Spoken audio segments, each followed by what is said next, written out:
Cérémonie des clôtures des JO 2024, ils vont encore essayer de nous faire peur. Voici un scénario probable pour la cérémonie de ce soir. Dans un futur proche, le monde avait sombré dans le chaos. Les Jeux olympiques, autrefois symboles d'unité et de paix, avaient été anéantis par les crises économiques, les régimes autoritaires et l'effondrement écologique. Les nations, accablées par les catastrophes naturelles et les guerres pour les ressources, avaient renoncé à ces compétitions, jugées futiles face aux défis existentiels. Les stades furent abandonnés, les anneaux olympiques démantelés, fondus pour alimenter l'industrie de guerre. Les années passèrent et l'humanité s'enfonça de plus en plus dans l'obscurité. Les populations, désespérées et oppressées, oubliaient peu à peu ces jeux qui, autrefois, représentaient l'espoir d'un monde meilleur. Mais dans l'ombre, un groupe de résistants refusait de laisser mourir cet esprit olympique. Ils créèrent les Jeux olympiques clandestins, une série de compétitions secrètes où les athlètes, issus des 4 coins du globe, se rassemblaient pour concourir dans des lieux cachés. Ces Jeux sans podium ni médaille étaient bien plus dangereux que leurs prédécesseurs, se déroulant sous la menace constante de répression par les autorités. Les épreuves avaient évolué pour refléter ce nouveau monde. Des marathons à travers des territoires hostiles, des compétitions de tir à l'arc dans l'obscurité totale et des courses de natation dans des rivières polluées. Ces Jeux n'étaient pas qu'une lutte contre des adversaires, mais contre un monde devenu inhospitalier, où la survie était le seul prix. Peu à peu, ces Jeux clandestins prirent de l'ampleur, devenant un symbole de résistance et d'espoir pour les opprimés. Des années plus tard, dans un autre espace-temps, un groupe de voyageurs perça le voile entre les dimensions et atterrit sur une terre méconnaissable. Cette planète, autrefois bleue et pleine de vie, n'était plus qu'un désert aride, marqué par les stigmates de la négligence humaine. Les océans avaient presque disparu, les forêts n'étaient plus que des souvenirs et l'air était devenu irrespirable. En explorant ce monde ravagé, les voyageurs tombèrent sur des ruines d'anciennes structures, vestiges d'un passé glorieux. Ils découvrirent des stades effondrés, des anneaux métalliques rouillés et des fresques racontant l'histoire des Jeux olympiques. Fascinés, ils commencèrent à reconstituer cette histoire, celle d'une humanité qui, malgré les crises, avait tenté de préserver un symbole d'unité et de paix avant de sombrer dans l'oubli.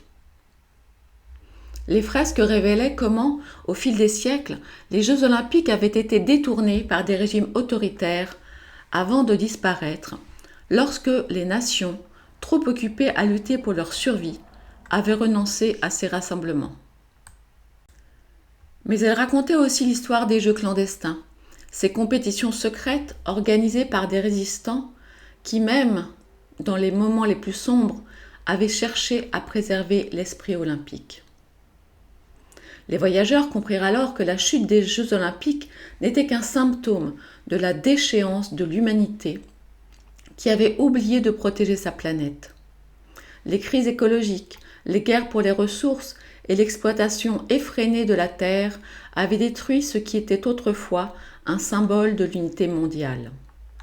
Les Jeux, tout comme la planète elle-même, avaient été défigurés par l'avidité et la négligence. Déterminés à ne pas répéter ces erreurs, les voyageurs décidèrent de recueillir ces vestiges, espérant qu'ils serviraient de leçon dans leur propre dimension. Avant de partir, ils plantèrent un drapeau au sommet d'un stade en ruine, une étoffe blanche ornée des 5 anneaux olympiques rouillés. Ce drapeau n'était pas seulement un hommage à la gloire passée, mais une promesse que dans une autre réalité, sur une autre terre, l'humanité pourrait choisir un autre chemin. Ainsi, les vestiges des Jeux olympiques, découverts par des êtres d'un autre espace-temps, devinrent un symbole d'avertissement et d'espoir, rappelant à ceux qui viendraient après eux les erreurs d'un monde qui avait oublié de se protéger et de protéger ce qu'il avait de plus précieux, la terre elle-même. et les idéaux d'unité et de fraternité qui avaient autrefois fait sa grandeur. Voilà, mes beaux divins, ce à quoi pourrait ressembler la cérémonie de ce soir. Beaucoup de... comment dirais-je ? Évidemment, ce sera, comme toujours, un message politique. Ils voudront nous faire peur parce que oui, nous risquons de grosses crises économiques. Oui, nous savons ce qui se passe dans le monde. Nous voyons ce qui se passe en ce moment à Londres et ça n'est pas pour rien que tout cela arrive en ce moment. Ils vont évidemment vouloir nous culpabiliser et nous mettre sur le dos tous les malheurs du monde. Et surtout et avant tout, bien évidemment. Et là, je les ai sortis. Vous voyez, j'ai sorti les cartes qui nous parlent un petit peu de ce que j'imagine pour ce soir.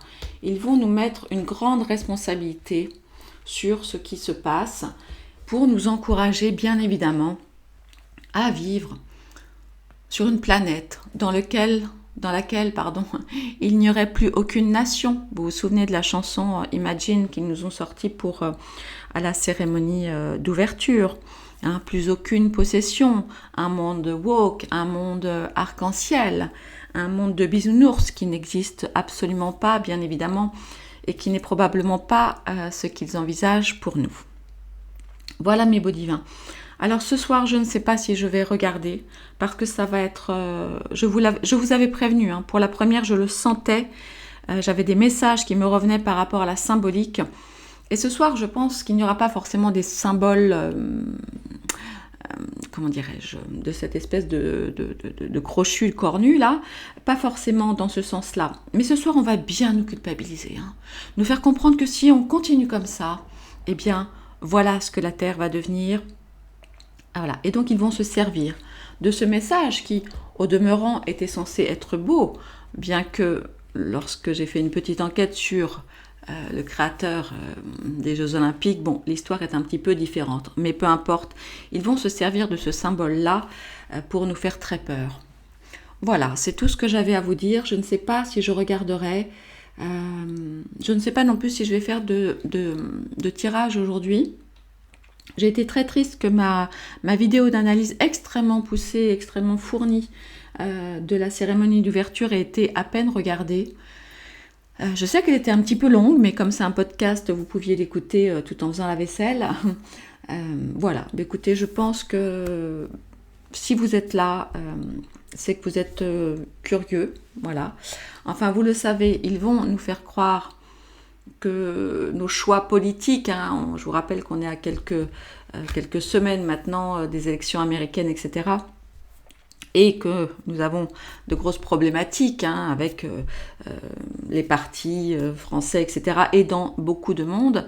Et bon, là, l'idée, elle est très claire. Elle est de nous dire, arrêtez de voter certains partis, parce que voilà où nous allons arriver si nous continuons comme ça. Voilà, c'était le message que j'avais envie de vous communiquer ce matin. Alors maintenant, je vais profiter de cette belle journée. Vous ne me voyez pas, j'ai mis une très jolie robe et je vais aller faire mon marché et prendre un petit café en terrasse pendant que c'est encore autorisé parce que oui, je vous ferai une vidéo bientôt. Ils vont nous refaire le coup de la pandémie dans très peu de temps. Mais là, pour l'instant, ça va être politique. Alors, ils vont peut-être aussi nous parler maladie, vous voyez, avec des zombies, tout ça, des choses comme ça. Écoutez, nous verrons ou pas. Je ne sais toujours pas si je vais regarder ce soir parce que je pense qu'ils vont encore jouer de la musique. Et puis, la tête du...